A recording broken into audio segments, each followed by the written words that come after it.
Another small publisher bites the dust and bites writers with it. And no, life isn't fair.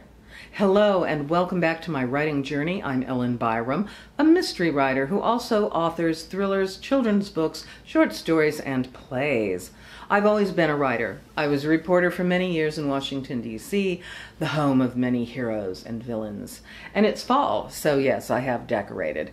And this is merely an amusement that I think we picked up at TJ Maxx. So I enjoy it. In these videos, I discuss writing news and sometimes chatty gossip and whatever crosses my mind if it has to do with writing.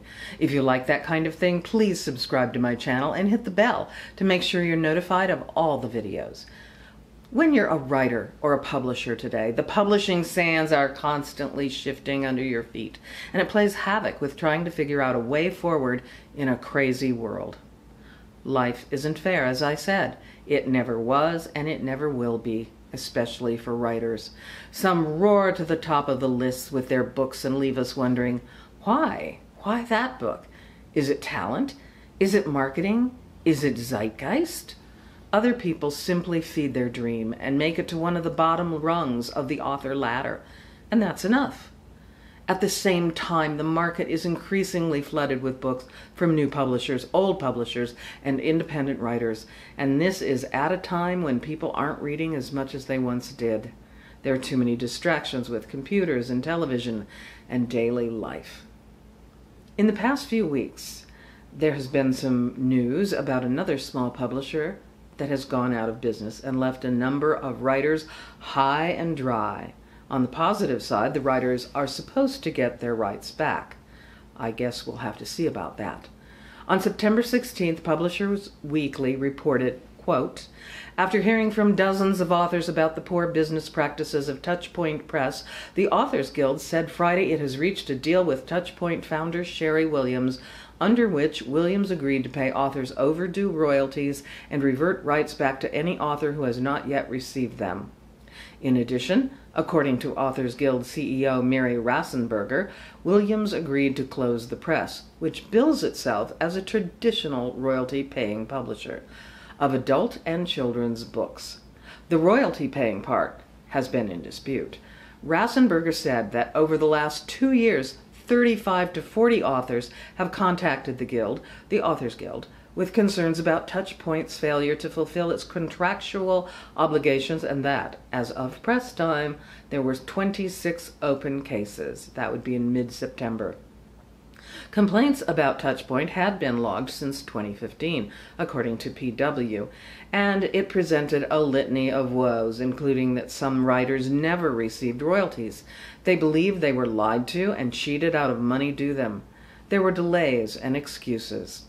At the time of the article, Williams said she owed about $40,000. She agreed to close the press and return rights to the writers. Now, I believe it is possible that Williams, who was once a literary agent, may have started out with the best of intentions. We can't assume that from the start she meant things to go so badly.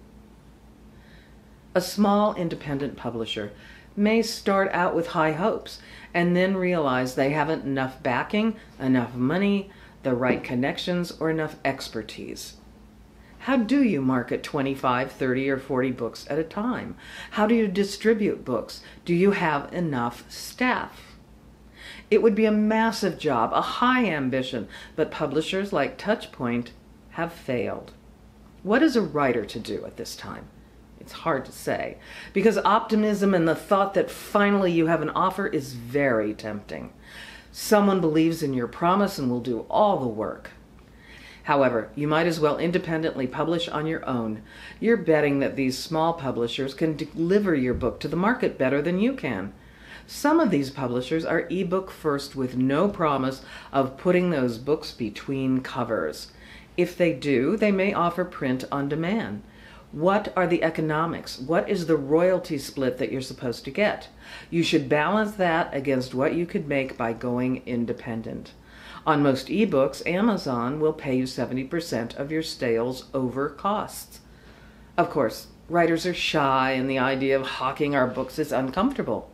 So, buy my books, please, That's hard to do. That's hard to say. When you independently publish, it takes away time when you could be writing. At least that's what we all tell ourselves. All I can say is be very, very careful.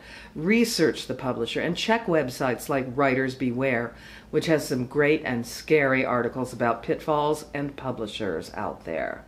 Talk with other writers who are clients of the publisher who wants you. Early on in my career, writers were cautioned not to say anything negative about publishers or editors or agents because they all talk among themselves and they will not consider you. Well, we need to stop the silence. We need to know what advances are, whether there even are advances, what the royalties are, how other writers are doing, where the books are available, and whether there are lags in payment. We writers can talk too, and sharing information is vital. It's like having a union. I went independent after getting my rights back from Penguin for my first 9 books. And I love the control I have with my husband, Bob Williams, master editor and designer. I love my new covers.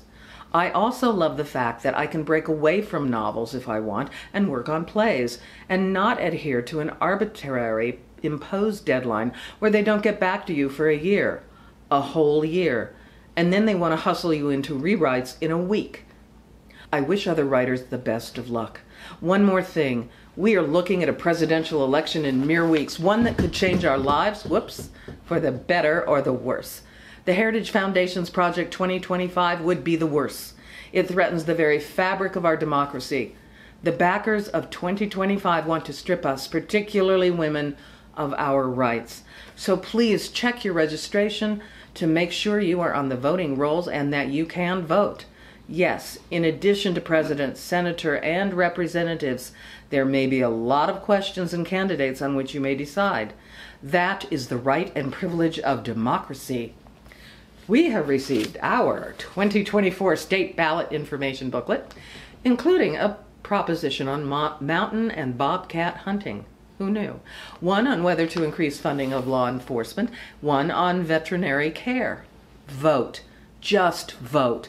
Don't let the bastards get you down. That's all I have for now, and I'll see you next time. Bye.